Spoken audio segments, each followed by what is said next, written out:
sama dan tidak serupa. Bila dikatakan sama dan serupa, bermakna kedudukan tercela jadinya. Karena makhluk ini adalah muhaddas. Karena makhluk ini adalah majazi. Karena makhluk ini adalah maujud. Tercela jadinya. Sedangkan Allah Maha Suci. Di sinilah bentuk dalam sesuatu kepemahaman tadi itu tidak tergelincirlah, insya Allah atas di pertolongan Allah Subhanahu Wa Taala, agar duduk kita mengetikatkan sesuatu tadi, agar akidah kita mendekati daripada apa yang diajarkan oleh Rasulullah Sallallahu Alaihi Wasallam. Jadi tidak lari daripada man Al-Quran, tidak lari daripada kesepakatan ulama, tidak lari daripada hadis dan sunnah.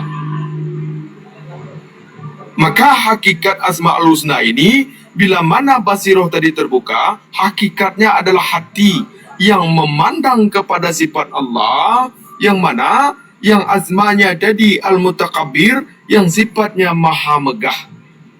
Allah terjalikan kepada keelokan-keelokan yang kemegahan-kemegahan yang ditampakkan oleh Allah. Itu adalah penampakan.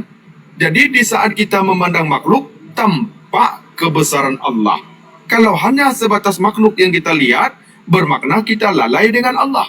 Di saat kita lihat tampak makhluk tadi itu seperti gunung begitu indahnya, ingat kita kepada Allah. Maka kita menyebut itu adalah Al-Mutakabbir. Maka di hati mengatakan, Ya Allah, Engkaulah maha megah. Sifatmu maha megah, Ya Allah. Asmamu maha megah, Ya Allah. Ini hakikatnya. Jadi bukan diucap-ucap. Dan begitu juga umpamanya seperti Ar-Rahman dan Ar-Rahim tadi itu.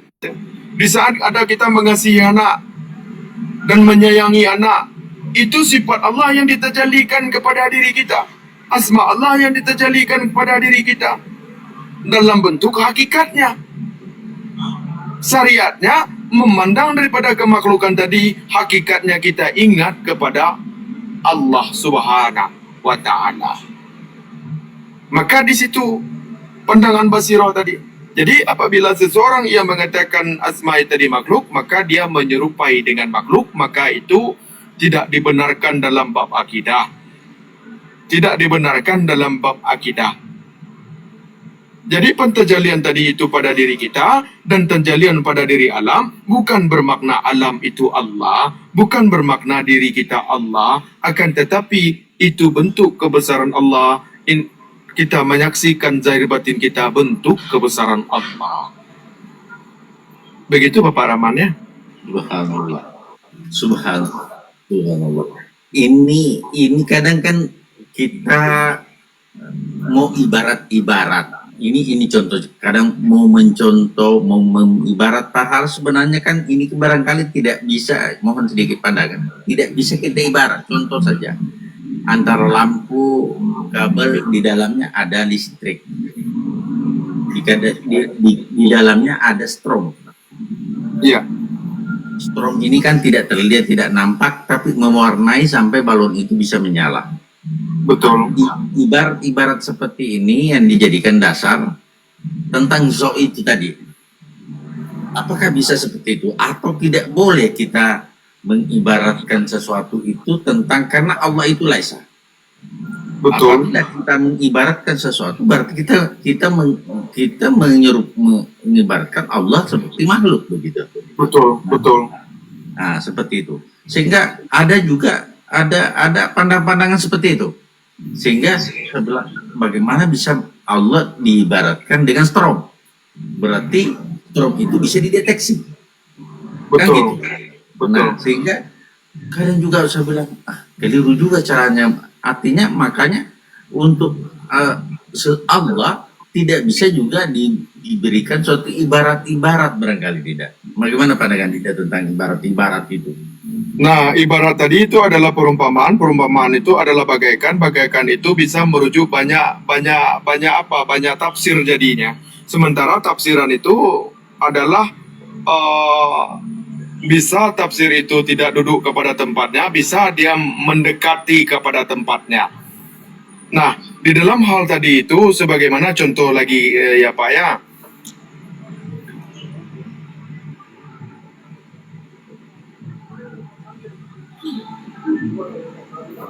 Ini lampu mati ini. Al-Musammir, yang maha membentuk rupa. Yang maha membentuk rupa. Contoh, di saat seseorang membuat patung, di saat orangnya membuat sketsa, di saat seseorang itu membuat dalam sesuatu gedung dan sebagaimananya. Karena makhluk ini tidak ada upaya. Jadi di saat kita makhluk, pandang kepada sifat Allah yang dikatakan tadi itu, membentuk rupa tadi itu. Terpandang kepada sifat Allah dan terpandang kepada asma Allah. Di saat makhluk bekerja tadi itu adalah pentajalian daripada sifat dan asma Allah. Bukan yang makhluk tadi itu Allah, tetapi itu bentuk daripada pandang hakikat adalah pandangan hati, usul di sana. Jadi di saat ianya melihat makhluk berbuat, di situ membuat apa tadi itu sketsa, pada hakikatnya itu adalah pentajalian daripada sifat Allah dan asma Allah yang membentuk rupa tadi. Jadi di saat kita melihat, mata zahir, mata batin kita memandang kepada kebesaran Allah. Jadi di setiap sesuatu tidak lalai kita dengan Allah. Selalu memandang kebesaran Allah. Jadi tidak lalai dengan Allah. Ini maknanya. Jadi perumpamaan itu adalah tidak layak disandarkan kepada Allah. Tidak layak. Bermakna kita mengetahui betul bagaimana keadaan Allah tadi itu. Kita seolah-olah tahu betul bagaimana zat Allah itu. Sedangkan zat Allah laisa. Allah laisa. Jadi perumpamaan-perumpamaan tersebut akan menggelincirkan dalam akidah. Seolah-olah Allah itu sama dengan makhluk. Itu tidak dibenarkan. Begitu Bapak ya. Terima kasih. Ini sudah tauhid betul sudah tauhid betul. Artinya ya sudah sempurna sudah ketauhidan dan bisa membedakan antara khalik dan makhluk, bisa membedakan antara yang ada dan tiada, bisa membedakan antara wujud dan maujud dan seterusnya, sehingga terciptalah memahami dirinya sehingga memahami hakikat pencipta. Seperti itu barangkali Dinda. Iya. Contoh kan seperti Al-Ghaffar, mau Maha Pengampun. Di saat kita mengampuni kesalahan istri, di saat kita memaafkan kesalahan istri, di saat kita memaafkan kesalahan suami, di saat kita memaafkan kesalahan anak-anak, di saat kita memaafkan kesalahan saudara dan saudari, di saat kita memaafkan kesalahan sahabat-sahabat dan teman dan tetangga, di saat kita memaafkan itu, bukan kita yang memaafkan, tetapi itu adalah bentuk pentajalian daripada sifat Allah dan asma Allah adalah Al-Ghaffar. Allah Maha Pengampun, yang Maha Pengampun. Jadi terhindar kita daripada syirik. Kenapa? Oh, saya yang memohon maafnya, berarti itu adalah akuan. Itu adalah akuan. Akuan ini adalah bentuk daripada kesombongan. Tetapi, ya Allah, ya Tuhanku, ini adalah bentuk daripada tajalli sifatmu, ya Allah. Ini tajalli daripada azmamu, ya Allah. Ya Ghaffar, ya Ghaffar, Engkaulah yang Maha Pengampun, ya Allah. Aku tidak dapat mengampuni kecuali di atas petunjukmu, ya Allah. Inilah yang Kau tajallikan kepadaku, ya Allah, sehingga aku dapat memaafkan. Ini adalah sifatmu, ya Allah. Ini adalah azmamu, ya Allah, yang Engkau tampakkan kepada diriku, ya Allah. Terhindar kita daripada syirik, terhindar kita daripada akuan. Ini pandangan hakikatnya. Pandangan syariatnya benar kita memaafkan, tetapi pandang hakikatnya Al-Ghafur, yang Maha Pengampun.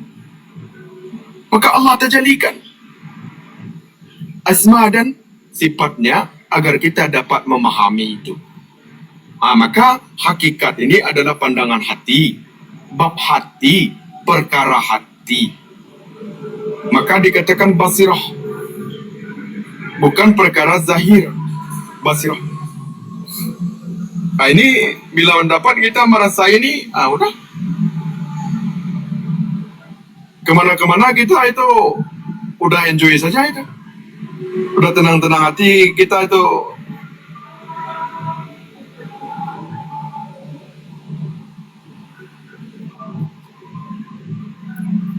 Nah, itu adalah bentuk daripada pentajalian asma dan sifat Allah. Jadi ada tadi mengatakan Allah hanya nama, itu boleh diterima karena itu bentuk kepemahaman beliau. Tetapi bila mana kita merujuk kepada hakikatnya, baru bertemu dia. Jadi bukan sekedar nama.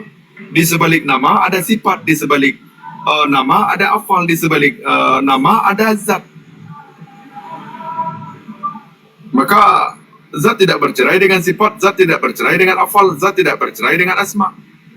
Maka Allah mengakui di dalam sesuatu surat Taha ayat 114 atau ayat 14 itu, aku adalah Allah. Dirikan sesuatu mengingatku. Kan begitu Pak Rahman ya? Silakan Pak. Iya. Bismillahirrahmanirrahim. Innani anallah. La ilaha illa ana fa'budni wa aqimis salata li dzikri. Jadi Taha 14. Ya, ini adalah Allah. Nah, inilah yang pernah dibahas panjang lebar. La ilaha illallah. La ilaha illa anta. La ilaha illa huwa. La ilaha illa ana. Pada saat la ilaha illa ana, menurut dia masukkan ke dirinya. Saya bilang saya tidak berani. Itu hanya firman Allah kepada Musa alaihissalam setelah memberitahukan bahwa dia itu adalah Allah, bukan saya Allah. Maka tidak boleh saya menanamkan benar-benar Anda sudah tidak Muslim. Justru Anda yang salah. Jadi dia mulai dari la ilaha illallah, la ilaha illa anta, la ilaha illa huwa, la ilaha illa ana. Itu puncaknya katanya la ilaha illa ana. Arti tidak ada Tuhan selain aku. Aduh, saya tidak mau. Itu karena saya tahu asbabun nuzulnya ayat itu, dan saya tahu ayat itu. Nabi Musa kan tidak di surat Taha itu. Nah, seperti itu. Nah, orang-orang yang bertasawuf yang tanpa memahami tentang zau itu tadi, maka menganggap dirinya Allah sendiri. Makanya waktu itu saya bertanya, pada saat Anda mengatakan iya karena Abu dua iya karena stain, tunjukkan kami jalan lurus. Siapa yang meminta jalan lurus? Dia bilang Allah sendiri. Saya bilang kau sudah 2 kali tercebur. Bagaimana bisa Allah memohon jalannya lurus?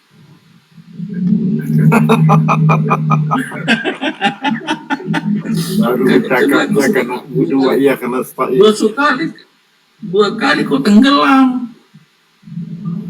Pertama mengaku Allah, yang kedua Allah meminta jalan lurus. Salah sekali. Nah, disinilah perlunya pemahaman. Yang saya sering dengar dari Dindaku itu zau itu. Artinya itu pun adalah hidayah yang diberikan Allah kepada kita, bukan kehendak kita. Nah, pada saat Allah sudah mengirimkan rasa itu kepada kita, maka kita tidak merasa bahwa kita semua ini saya. Bahkan kalau bukan karena saya kok tidak begini. Itu. Apalagi seorang dokter. Ya, seorang dokter. Saya sering melayani pasien dengan obat ini, kalau saya ini kok sembuh. Nauzubillah. Makanya dengan banyak belajar ini, saya bismillah baru tulis obat. Minum obatnya dengan teratur, Bu. Insya Allah mudah-mudahan Allah memberikan kesembuhan. Kan gitu. Artinya jangan sampai ada kesan bahwa dengan saya pas orang ini sembuh. Kalau memang saya mampu menyembuhkan orang, saya tidak pernah sakit sudah. Saya sakit juga kok. Nah, disitulah saya ambil pelajaran. Saya juga sakit kepala kadang sakit ulu hati, berarti bukan saya menyembuhkan, karena saya juga kena. Kan gitu, Dinda. Saya baru perasan Pak Rahman. Saya baru perasan Bapak Rahman.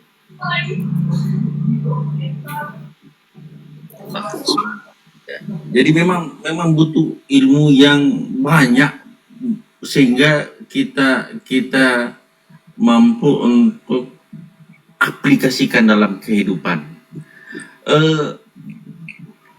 Pernah saya mau upload sesuatu, tiba-tiba ada di hatiku, jangan upload.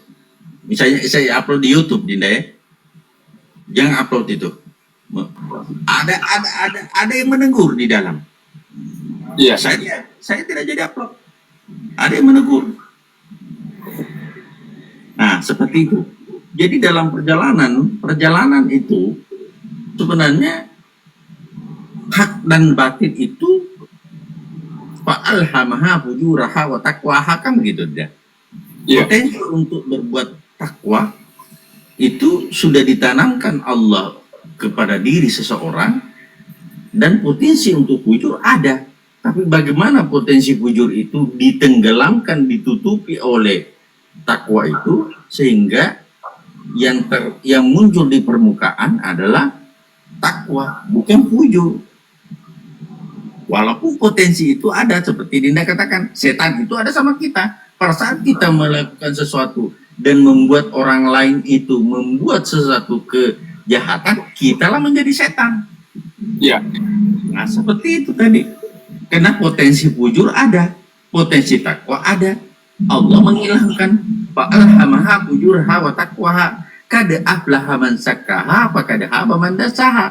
Jadi beruntunglah orang yang mensucikan hatinya, dan merugilah orang yang mengotorinya. Jadi kesucian hati adalah kunci dari apa yang dibicarakan tadi. Begitu barangkali, Dinda. Silakan. Betul. Ya, sedikit pertanyaan. Pertanyaan ini agak tidaklah begitu kata orangnya penting, tapi kadang-kadang selalu bermain dalam ingatan. Ini cerita dalam 2 tahun yang lalu. Orang buat tazkirah di masjid. Dia peringatkan, sebelum dia menceritakan tentang berzikir, tentang tasbih, Buya, dia berkata, setiap langkah kita yang kita lalui dan yang kita pijak itu menjadi saksi bagi kita. Betul ya? Betul. Oke. Bila dia keperingat berzikir, dia kata tak perlu pakai tasbih, karena tasbih tidak akan ikut serta mati ke sana, tidak akan menjadi saksi pada kita, cukup pakai tangan. Bagaimana pendapat Buya? Sedangkan yang kita lalui boleh jadi saksi, kenapa keperingat tasbih tidak boleh? Nah, semua itu akan bersaksi di atas kesaksiannya masing-masing. Jadi di dalam hal tersebut, sebagaimana hal tersebut adalah kata yang ianya merujuk kepada keyakinan, yang mana keyakinan tadi, buah daripada tasbih tadi itu adalah sebagaimana buah, kan tasbih di situ. Betul. Ada dikatakan buah tasbih. Buah daripada tasbih tadi itu adalah adab sebenarnya. Buah daripada tasbih itu adalah adab. Maka kita berzikir itu pakai buah tasbih. Zikir itu membawa kepada akhlak, membawa kepada adab. Maknanya di situ. Maka sesuai dengan kata Imam Ghazali, seseorang yang ianya berzikir, bila mana ianya berzikir dapat menghayati, maka akan membentuk karakter, prinsip, dan akhlak kepada diri seseorang, sehingga ianya semakin istiqomah dan takwa kepada Allah Subhanahu wa Ta'ala. Ini yang dikatakan buah daripada tasbih tadi. Hikmahnya kita ambil daripada buah tasbih ini, Itu yang pertama. Maka itu yang dikatakan kesaksian yang ianya menyaksikan di atas amaliyah. Maka kesaksian itu adalah amaliyah kita yang kita mengamalkan apa yang diketahui di atas pertolongan Allah Subhanahu wa taala, tidak lepas daripada hidayah dan taufik Allah Subhanahu wa taala. Begitu Bapak Muhammad ya. Maksud saya dia peringat, dia kurang lebih nasihatkan, dia tidak melarang. Tak perlu pakai tasbih karena tidak akan menjadi saksi di sana. Sedangkan peringkat awalnya, setiap yang kita lalui malah ya daripada langkah kita, yang kita pijak bumi, yang kita limpas rumput-rumput itu menjadi saksi. Kenapa itu boleh menjadi saksi, sedangkan tasbih yang kita gunakan itu dalam kita beribadat, berzikir pula tidak menjadi saksi. Itu kemuskilan saya itu sudah lama sebenarnya, hampir saya tidak tanya karena barang itu tidak penting untuk saya ya kan. Tapi sebab kebelakangan ini sejak saya ulang lagi, mungkin Buya bosan, sejak saya mengetahui tentang zikir ini ya saya tidak gunakan tasbih ya, sebab saya bukan mencari kebanyakannya. Tapi kalau saya sudah katakan penat, saya berhenti. Tidak seperti dulu, saya memang kejar, saya memang cari itu 5.000. Selagi saya tidak 5.000, saya tidak akan berhenti. Sehari ini tidak. Saya tidak guna tasbih. Hari makan makan, saya kenyang, saya berhenti. Saya lapar, saya makan. Kalau nggak salah begini, hadisnya dulu waktu zaman Rasulullah itu banyak sahabat yang menggunakan batu-batu Dinda, banyak menggunakan batu untuk menghitung. Kadang kan salah dalam supaya lebih tepat. Saya juga kadang pakai tasbih, kadang langsung jari tangan saja, tergantung. Tetapi yang saya pahami bahwa pakaian yang kita pakai untuk sholat, sejadah, songko, top, baju dan sebagainya itu akan menjadi saksi semua itu. Betul. Akan menjadi saksi. Sehingga ada para ulama mengatakan bahwa ada baju yang menangis itu. Kenapa baju menangis? Karena dipakainya hanya ke pesta. Jas itulah yang paling banyak menangis nanti. Allah. Jas yang banyak itu di lemari itu yang tidak pernah dipakai sholat, tapi hanya dipakai ke pengantin. Iya. Seperti itu. Sehingga apa? Karena itu merupakan, pernah saya dengar dalam suatu khotbah masjid, akhirnya sekali-sekali saya ambil jas untuk ke sholat. Karena semua baju itu justru seandainya bisa berbicara, dia itu ketawa karena kita pakai untuk beribadah. Sebenarnya begitu. Karena seandainya kita bisa mampu mendeteksi sebenarnya semua makhluk yang ada di langit dan di bumi ini bertasbih kepada Allah. Cuman tingkat pengetahuan kita dalam mendengar itu kan tidak mampu. Semua makhluk ini bertasbih kepada Allah. Pernah Rasulullah mencontohkan bagaimana batu-batu itu bertasbih kepada Allah. Dibukakan basirannya oleh sahabat dan coba dengarkan batu itu bertasbih. Batu bertasbih. Sehingga Abu Bakar mengatakan, kenapa saya jadi manusia? Kenapa saya tidak jadi batu saja? Nah, seperti itu. Maka semua apa yang ada di alam semesta ini bertasbih kepada Allah. Itu menjadi kemuskilan pada saya itu Pak Rahman sebenarnya. Dia kata tak payah guna tasbih. Kan yang seperti mana Pak Rahman kata tadi, sedangkan apa yang ada di dunia ini bertasbih. Kita maaf. Jadi ya tergantung innamal a'malu binniyat barangkali Dinda. Jadi mungkin kita larinya ke situ. Jangan pakai saja tasbih. Kalau memang tidak diharamkan karena sahabat pernah melakukan dan Nabi tidak menegurnya, berarti dibolehkan.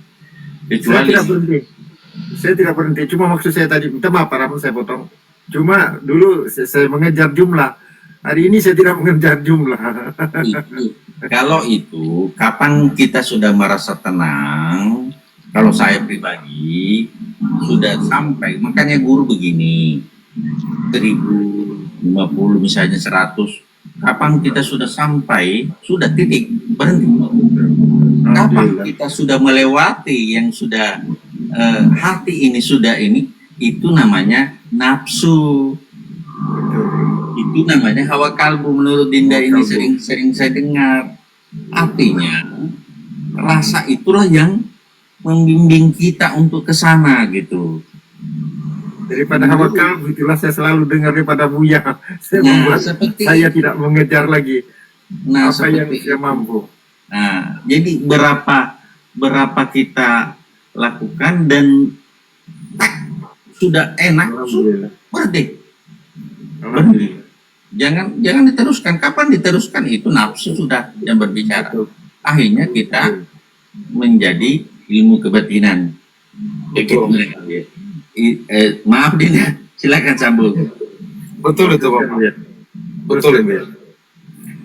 Pada mulanya memang begitulah Pak Rahman, Buya. Kita memang kurang arif, kurang mendengar. Seolah-olah saya memang kejar itu. Satu kali saya duduk itu memang saya kejar itu 5.000. Bahkan kalau ada macam saya sampai lebih daripada itu. Jadi bila saya, sekali lagi saya ucapkan, bila saya di dalam kolom ini saya mengerti sedikit, saya tidak akan kejar. Mana saya atas kemampuan saya. Kalau saya mengejar, fokus untuk berzikir itu tidak ada, sebab saya mau cepat dapat. Apa yang saya dapat di situ kelelahan. Sedangkan menikmati zikir, mentauhidkan zikir itu tidak sempurna. Yang sempurna jumlahnya. Yang sempurna jumlahnya 5.000 itu.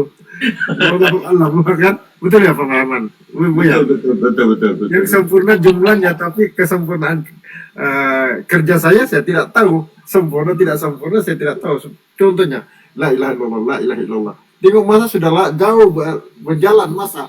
Baru saya di 3.000, baru mungkin saya 2.500. Kejar la ilaha illallah. Tiba masanya saya sudah penat, jumlah sudah dapat. Kelelahan pun sudah dapat. Jadi teruskan Buya, minta maaf saya ini. Iya baik. Bagaimana saudaraku Asmu, mau bertanya atau bernarasi sebelum kita tutup room karena sudah setengah 12? Iya. Ya, nyimak aja Bang. Oh baik. Oh terima kasih kepada saudara dan saudariku semua. Dan terima kasih kepada Babik, terima kasih Saudara Asmu, terima kasih kepada Bapak Rahman, Bapak Muhammad, Bunda Ayu, Saudaraku Mata Dewa, Bapak Surip, dan Saudaraku Kai, saudara dan saudariku yang di bawah, bunda-bunda, bapak-bapak. Sekiranya ada narasi kami yang di atas ini tidak berkenan, berikanlah kami kemaafan. Karena kami tidak banyak tahu kecuali Allah memberikan tahu. Itu pun sedikit dengan sedikit tadi itulah kita bersyukur akan nikmat Allah agar menjadi bermanfaat untuk diri kita dan bermanfaat untuk yang lainnya. Agar tahu kita cara istiqomah, agar tahu kita beribadah yang baik, bagaimana tahu kita berbicara yang baik dan tahu kita melangkah kepada kebaikan.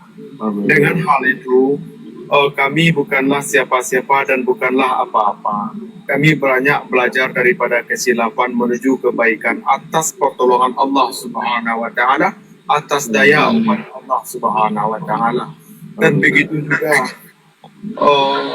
saya sebagai host bila mana bertindak tegas, itu bukanlah bentuk daripada saya merasa lebih baik atau merasa baik, ataupun marah ataupun benci, tidak. Tetapi ketegasan itu bentuk daripada keharmonisan agar terjadi musakarah yang berhemah dan agar terjadi musakarah dapat hikmah dan mudah diamalkan di atas pertolongan Allah Subhanahu wa taala. Dan begitu juga saya bukanlah siapa dan bukanlah apa-apa. Belajar banyak daripada suatu kesilapan menuju suatu kebaikan di atas pertolongan Allah Subhanahu wa taala. Apa yang saya sampaikan bukanlah daripada bentuk apa yang saya miliki, akan tetapi itu adalah milik Allah Subhanahu wa taala. Saya dapat berbicara di atas pertolongan Allah. Adanya ilmu tak luput adalah ilmu Allah Subhanahu wa taala. Dengan hal itu, sekiranya ada sesuatu kesilapan, mohon beri kemaafan. 1-2 kali kata lagi, mohon maaf lahir dan batin. Insya Allah ada Iya, masa dimaafkan Buya. silaturahmi kembali ya. Assalamualaikum warahmatullahi wabarakatuh. Waalaikumsalam warahmatullahi wabarakatuh. Sehat selalu Buya. Mudah-mudahan Allah